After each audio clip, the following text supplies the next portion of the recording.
my grandfather actually used to buy me, Matchbox cars, and they used to come. I don't know if you remember. Yeah, you definitely do. They used to come in a little box. Remember? I'm Remember your the little age. box? Yeah, they used to come in a little box, and my grandfather always. Every time I saw my grandfather, he'd give me another car. And he even got me little motorcycles too eventually. But and the first car that I remember I loved as a little kid was this.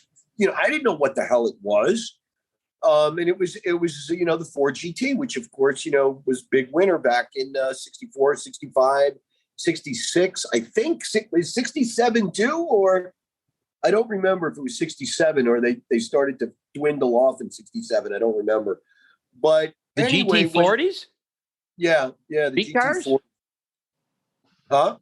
I really don't know. I had Marty Shore on here who had an opportunity to buy one of the original race cars and didn't buy it for $5 because he thought it would be $3,500 the next year. Oh my God. Little did he know that it's a couple of $1 million, but you wouldn't be, you see the kit cars of it out there today. But what happened to me was I was turning 40. And when I was turning 40, little did I know that Ford was going to roll out that car for the 40th anniversary of the GT40, the original car. And, it really wasn't getting a lot of fanfare. And I figured, I'm turning 40 and that would be a perfect car to own. And at the time I had a, it had to be 2000. I forgot what year it was, but I had already, I had the Range Rover. I had a Porsche Cabrio at the time that I loved.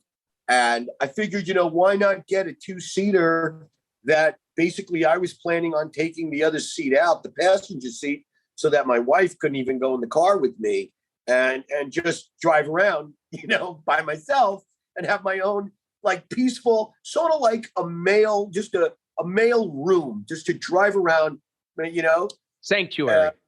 Exactly. A sanctuary with wheels on it. And I ended up bidding on the car on eBay. And the crazy thing is, I got the paperwork from when I won the bid.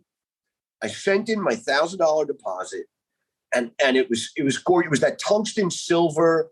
It had like that off, like not a white stripe. It was like a semi-white silvery stripe down the center. And the thing was just cool. It was absolutely magnificent car.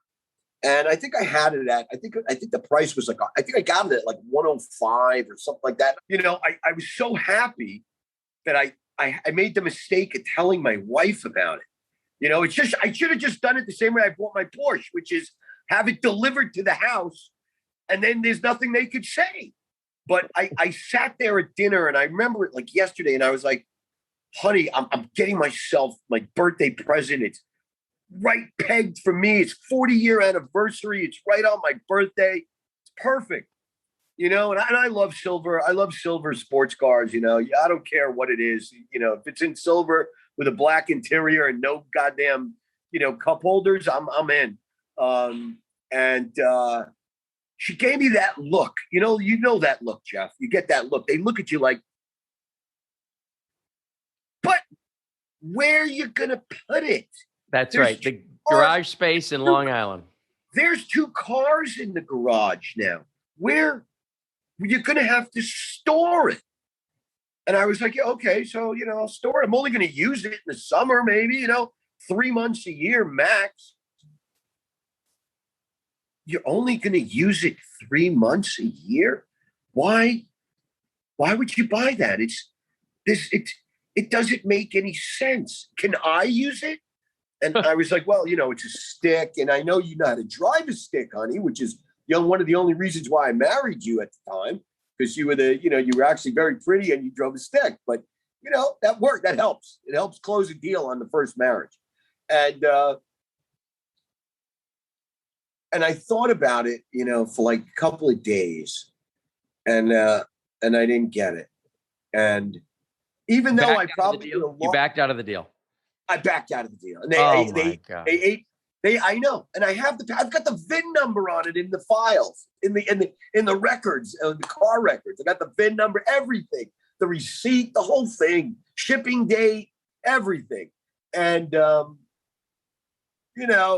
probably would have had to have cut it in half for my divorce, because it would have been like a Solomon thing, There's no way I would have given it to her. No way. I never would have given it.